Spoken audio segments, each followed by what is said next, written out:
ॐ अज्ञानतिमिरन्धस्य ज्ञानाञ्जनशलाखया चक्षुरुन्मिलितं येन तस्मै श्रीगुरुवे नमः। नमो ॐ विष्णुपदाय कृष्णप्रेष्ठाय भूतले श्रीमते भक्तिवेदान्तस्वामिन् इति नामिने। नमस्ते सरस्वती देवे गौरवाणी प्रचारिणे निर्विशेष शून्यवादी पाश्चात्य देशतारिणे। जय श्री कृष्ण चैतन्य प्रभु नित्यानंद श्री अद्वैत गदाधर श्रीवासदि गौर भक्त वृंदा।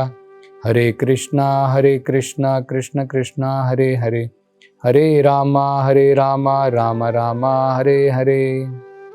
हरे कृष्णा। तो पिछली कथा में एक बड़ा महत्वपूर्ण विषय हम चर्चा कर रहे थे उसके ऊपर कि कैसे जब ये व्यावसायिक उच्चारण करने वाले जो थे, प्रोफेशनल रिसाइटर जिसे कहते हैं, उन्होंने संतों के कहे अनुसार, ब्राह्मणों के कहे अनुसार उन्होंने महाराज पृथु की, उनके गुणों की चर्चा की थी, उनका वर्णन किया था, उनके श्लोकों का गान किया था, महिमाओं का गान किया था, अनेकों प्रकार के श्लोक जो है उच्चारण करे थे। लेकिन पृथु महाराज ने बड़ी ही विनम्रता के साथ में कह दिया कि ये सही नहीं है, तुम्हें ऐसा नहीं करना चाहिए। तो इसका कारण क्या था? उन्होंने कहा था कि ये सारे गुण अभी मेरे अंदर में प्रकट नहीं हुए हैं। जैसे अभी तो वो राजा बने थे और अभी उन्होंने कुछ भी कार्यक्रम नहीं किए थे, कुछ भी एक्टिविटीज, क्रियाएं नहीं की थी, तो उस प्रकार से अभी उनके अंदर में वो सब गुण प्रकट नहीं थे। तो इसलिए उन्होंने कहा था कि इस प्रकार से मुझे संबोधित करना सही नहीं है। अब महाराज पृथु ये क्या समझाना चाहते हैं, बड़ा महत्वपूर्ण है। देखिए, कई बार अज्ञानता में क्या होता है, हम किसी भी व्यक्ति को अगर कोई थोड़ा जादू टोना दिखा देता है तो हम सोचने लगते हैं कि भाई ये भगवान का अवतार है। कई बार हाथ के अंदर से वो सोना निकाल देता है या फिर कुछ अपने आशीर्वाद के द्वारा हमारी बीमारी दूर कर देता है। तो कई बार हम लोग अज्ञानता में सोचते हैं कि ये भगवान है और उसकी हम महिमाओं का गान करते हैं। तो महाराज पृथु ये समझाना चाहते हैं, जिस व्यक्ति के अंदर में ये लक्षण, ये गुण नहीं है, हमें उन्हें भगवान के साथ में उनकी तुलना करके उनके गुणों का इस प्रकार से वर्णन नहीं करना चाहिए जो गुण उसके अंदर में नहीं है।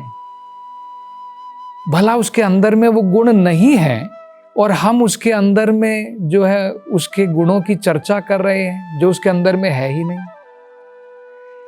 कई बार आपने कहावत सुनी होगी,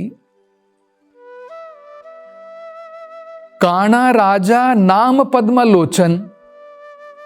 मतलब एक व्यक्ति है, उसकी एक आंख खराब है, उसे जो है संस्कृत में या हिंदी में काना कहते हैं। काना मतलब उसकी वन आई, एक आंख खराब है, लेकिन उसका नाम है पद्मलोचन। अब भला जिसकी आंख खराब है उसका नाम क्या हम पद्मलोचन रखेंगे? पद्मलोचन का मतलब है जिसकी आंखें कमल के बराबर है। ये भगवान के लिए हम जो है इसका प्रयोग करते हैं। तो ठीक इसी प्रकार से अगर किसी व्यक्ति के अंदर में भगवान के गुण है ही नहीं और हम कह दें कि भाई ये भगवान है, इसके अंदर में फलाना फलाना गुण है, तो वो सही नहीं है, वो अज्ञानतावश है। और वो आगे कहते हैं, हे उच्चारण करने वालों, जब भविष्य में ये गुण मेरे जीवन के अंदर में प्रकट होंगे, तब अगर तुम इनका उच्चारण करोगे, तब इनका गान करोगे, तो वो सही है। और कोई भी समझदार व्यक्ति जो होता है, जिन उत्तम श्लोकों के द्वारा वो भगवान की प्रार्थना करता है, उन उत्तम श्लोकों के द्वारा एक मनुष्य जिसके अंदर में वो गुण नहीं है, उसकी उपासना उन श्लोकों के द्वारा नहीं करता है। तो ये भी एक बड़ा महत्वपूर्ण प्रसंग है जो समझने लायक है। तो एक तो सबसे महत्वपूर्ण उन्होंने क्या कहा कि भाई अभी तो मेरे अंदर में गुण प्रकट नहीं है, और तुम अभी से जो है उन गुणों की चर्चा कर रहे हो, उन गुणों का गुणगान कर रहे हो जो मेरे अंदर में अभी नहीं है। फ्यूचर में अगर आएंगे तो दूसरी बात है। मतलब किसी भी व्यक्ति को जिसके अंदर में गुण नहीं है, अपने अनुयायियों को, अपने फॉलोअर्स को प्रेरित नहीं करना चाहिए कि मेरा गुणगान करो। ये एक प्रकार से अपमान है, ये हमें समझना है। भाई जब फ्यूचर में अगर मेरे अंदर में वो गुण आएंगे और कोई उसका गुणगान करता है तो दूसरी बात है, तो अभी तो नहीं है। तो ये एक बड़ा महत्वपूर्ण प्रसंग यहां पर समझना है। दूसरा हमें यह भी समझना है, जो यहां पर महाराज पृथु कह रहे हैं कि जो व्यक्ति समझदार है, जो ज्ञानवान है, वो जिन शब्दों के द्वारा, जिन श्लोकों के द्वारा भगवान की उपासना करता है, उन शब्दों के द्वारा, उन श्लोकों के द्वारा एक मनुष्य की उपासना नहीं करता है जिसके अंदर में वो भगवान के गुण नहीं है। तो हमें क्या समझना है? बड़ा सरल है। भक्त जो होता है उसे सही प्रकार का ज्ञान है, वो अज्ञानी नहीं है। उसे पता है भगवान कौन है और आम मनुष्य कौन है। वो तुलना नहीं करता है कि आम मनुष्य भी नारायण है। कई बार आपने देखा होगा कुछ लोग कहते हैं, अरे तुम भगवान की उपासना करने मंदिर में क्यों जाते हो, गलियों में इतने सारे नारायण घूम रहे हैं, उनकी उपासना करो। ये गलत है। आम मनुष्य नारायण नहीं है। तो ये यहां पर महाराज पृथु जो है समझा रहे हैं कि जिन श्लोकों के द्वारा, जिन शब्दों के द्वारा हम भगवान की उपासना करते हैं, हमें आम व्यक्तियों की जो है उपासना नहीं करनी चाहिए, क्योंकि उनके अंदर में वो गुण नहीं है। तो भगवान के भक्तों को तो ये ज्ञात है कि भगवान कौन है और आम मनुष्य कौन होता है। लेकिन कई बार जो ये निर्विशेषवादी होते हैं, कुछ दार्शनिक ऐसे हैं जो कहते हैं कि भगवान जो है व्यक्ति नहीं है, भगवान निर्गुण है, भगवान निराकार है। वो लोग क्या करते हैं, क्योंकि वो भगवान की तो उत्तम श्लोकों के द्वारा प्रार्थना ही नहीं करते हैं सबसे पहले तो, क्योंकि उनके अनुसार क्या है, भगवान निराकार है, निर्गुण है। जब इसके अंदर में कोई गुण ही नहीं है तो उसकी क्या प्रार्थना करेंगे, ये हमें समझना है। हम जब कहते हैं कि भगवान के कमल नयन है, मतलब भगवान एक व्यक्ति है, और जो लोग ऐसा सोच रहे हैं कि भगवान का कोई रूप ही नहीं है, वो क्या प्रार्थना करेंगे। तो सबसे पहले तो ये निर्विशेषवादी लोग भगवान की प्रार्थना ही नहीं करते हैं। ऊपर से ये लोग क्या करते हैं, पहले तो भगवान की तो प्रार्थना नहीं, एक आम मनुष्य की प्रार्थना प्रारंभ कर देते हैं। आम मनुष्य को नारायण कह करके उसकी उपासना करना, ये जो है बड़ी जल्द जो है ये लोग करते हैं। और कई बार तो हमने देखा है कि आसुरिक लोग अपने आप को भी नारायण घोषित कर देते हैं। रावण हम देख सकते हैं, उनकी बुद्धि उस प्रकार से है। हिरण्यकशिपु हम देख सकते हैं, हिरण्यकश्यपु ने तो आदेश दे दिया अपने पुत्र को, कौन नारायण, कैसा नारायण, मैं ही स्वयं भगवान हूं। तो ये असुरों के लक्षण होते हैं। तो ये हमें समझना है।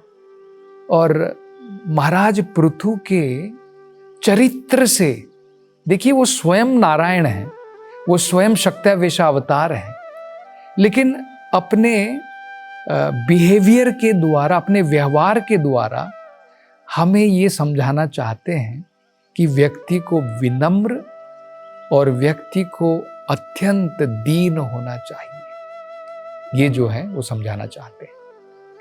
आगे वो कहते हैं कि हे व्यवसायिक उच्चारण करने वालों, अगर कोई व्यक्ति मान लीजिए अज्ञानी है और आप कहें ये व्यक्ति अगर ज्ञानी होता तो ये व्यक्ति एक महात्मा बन गया होता, अगर इस व्यक्ति ने विद्या अर्जित की होती तो ये एक महात्मा बना होता, ये व्यक्ति शास्त्रों का पंडित बना होता। अरे भाई, ये तो अभी तो अज्ञानी है और तुम सोच रहे हो कि अगर इसने विद्या प्राप्त की होती तो ऐसा होता। भला ये कोई बात है क्या? है तो नहीं, लेकिन विचार कर रहे हैं कि फ्यूचर में या फिर पास्ट में अगर ऐसा होता तो आज ये व्यक्ति हो सकता है अज्ञानी है, लेकिन अगर इसने पढ़ाई लिखाई की होती तो ये व्यक्ति बड़ा पंडित बन गया होता। अगर ये व्यक्ति ने जो है ज्ञान प्राप्त किया होता तो ये महात्मा बन गया होता। तो कहते हैं कि वो सही नहीं है, वो उसका अपमान है। तो इसी प्रकार से ये भगवान का अपमान है। अगर हम किसी साधारण व्यक्ति को, आम व्यक्ति को भगवान की उसके साथ में तुलना करते हैं और कहते हैं कि इसके अंदर में नारायण के गुण हैं और उसके अंदर में एक्चुअल में वो गुण नहीं है, तो ये एक प्रकार से अपराध है, ये एक प्रकार से भगवान का अपमान है। तो ये सुनने के पश्चात में ये जो व्यावसायिक उच्चारण करने वाले थे, ये बड़े संतुष्ट हुए। बड़ी मधुर वचनों को सुन करके, और भागवत में कहा है ये वचन जो है पीयूषा, पीयूष का मतलब होता है अमृत रूपी वचनों को सुन करके ये बड़े संतुष्ट हुए। और महाराज पृथु के विनम्र भाव को देख करके कि ये स्वयं नारायण के अवतार हैं लेकिन कितने विनम्र हैं, ये देख करके, और उन्होंने जो है अपनी अब जो प्रार्थना वो कर रहे थे उत्तम श्लोकों के द्वारा, जैसा मुनि गणों ने बताया था, क्योंकि मुनि गणों ने जो बताया था वो बहुत महत्वपूर्ण है। जो महान संतों ने बताया है, अगर हम किसी को पहचानना चाहते हैं कि ये भगवान का अवतार है, तो हमें अपनी आंखों के ऊपर भरोसा लेकर के नहीं चलना है, अपने विचारों से नहीं समझना है भाई ये व्यक्ति हाथ से सोना निकाल देता है इसलिए भगवान हो गया। ऐसा नहीं है। हमें 3 तरीके से परखना है। तो वेदों में क्या बताया है? 3 तरीके से। 3 तरीके क्या है? गुरु, साधु, शास्त्र। ये 3 बड़े महत्वपूर्ण हैं।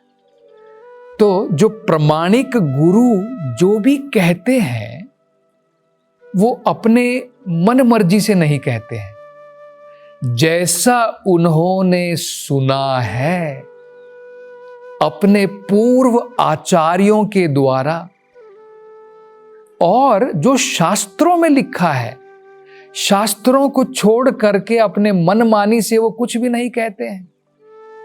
जिस प्रकार से आपने देखा होगा ना, एक वकील जो होता है, एडवोकेट जो होता है, उसे पूरे लॉ, उसने जो है लॉ पढ़ा है, कानून क्या होते हैं, संविधान क्या होता है, उसने सब पढ़ा है।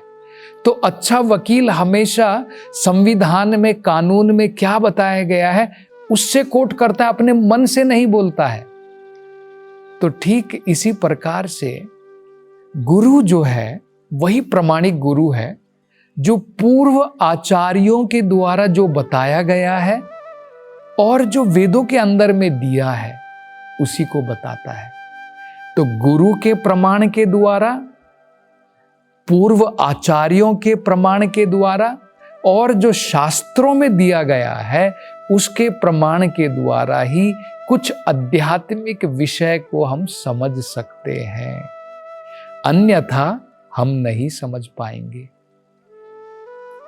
तो जैसे अगर किसी व्यक्ति को अगर हम समझना चाहते हैं कि भाई ये भगवान का अवतार है या नहीं है, तो हमें कैसे पता करना है?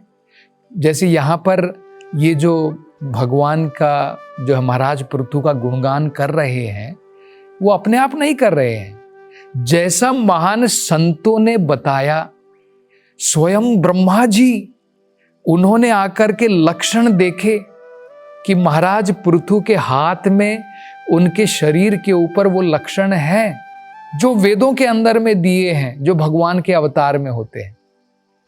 तो ये लक्षण देखने के पश्चात ही उन्होंने बताया कि ये स्वयं भगवान विष्णु के शक्त्यावेशा अवतार है। तो इसी प्रकार से प्रामाणिक गुरु जो कहते हैं, पूर्व आचार्यों ने जो कहा है और शास्त्रों में जो लक्षण दिए गए हैं अवतार के, उसके अनुसार मात्र ही हमें जो है किसी को भगवान का अवतार जो है समझना है। जैसे चैतन्य महाप्रभु का अगर हम सोचें कि उनको भगवान का अवतार बताया जाता है, आज से 500 साल पहले स्वयं भगवान कृष्ण चैतन्य महाप्रभु के रूप में अवतरित हुए थे, तो उनके लक्षण वेदों में दिए हैं। वो क्या कार्य करेंगे सब वेदों में बताया है। यज्ञ संकीर्तना प्रायेर यजंती ही सुमेधशाह, उनका जन्म कहाँ पर होगा वो भी वेदों में बताया है। उनका नाम क्या होगा, वो कार्य क्या करेंगे, उनके शरीर के लक्षण क्या होंगे। और बड़े महान भक्तों ने, जैसे यहाँ पर ब्रह्मा जी ने और अन्य महान देवताओं ने और बाकी संत गणों ने पहचाना, इसी प्रकार से भगवान के महान भक्तों ने, जैसे जो वृंदावन के जो 6 गोस्वामी थे, रूप सनातन रघुनाथ भट्ट, ये महान गोस्वामियों ने, इन्होंने जो है चैतन्य महाप्रभु के अंदर में वो लक्षण देखे। तो ये एक बड़ा महत्वपूर्ण विषय है और आगे हम जो है इस विषय में चर्चा अगली कथा में करेंगे। हरे कृष्णा।